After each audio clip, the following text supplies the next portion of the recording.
ఏసేపు ఉన్న కాలంలో ధాన్యాన్ని కొలుచుట అసాధ్యం కనుక ఆ కొలవడం కూడా మానేశారంట. దేవునికి స్తోత్రం, హల్లెలూయా. ఏ దేశంలో అయితే బానిసగా వెళ్ళాడు, ఎక్కడైతే భాష కానీ భాష ఎవరి తన ప్రజలు కానీ ప్రజలకు వెళ్ళినప్పటికీ దేవుని హస్తవాదనలు తోడుగా ఉంటే అక్కడ అతను ప్రధానమంత్రిగా ఆ జనుల మీద అధికారం కలిగజేసినట్టుగా దేవుడు చేశాడు.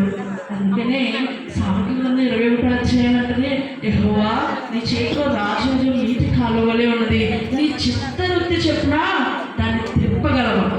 దేవుడు తలుచుకుంటే ఏదైనా చేయగలడు. పిల్లలకు పాడారు కదా, ఏదైనా చేయగలడు, కథ మొత్తం మార్చగలడు, ఆయన ఏదైనా చేయగలడు.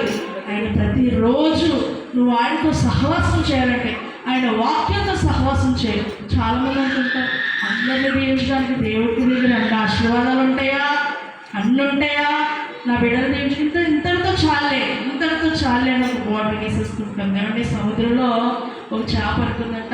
చిన్న చేపలన్నీ నీళ్ళు వచ్చి తాగుతుంటే ఈ చిన్న చేపలన్నీ నీళ్ళు తాగాలి కదా, మళ్ళీ నేను తాగేస్తే వాటికి నీరు ఉండవేమో అనుకుందంట.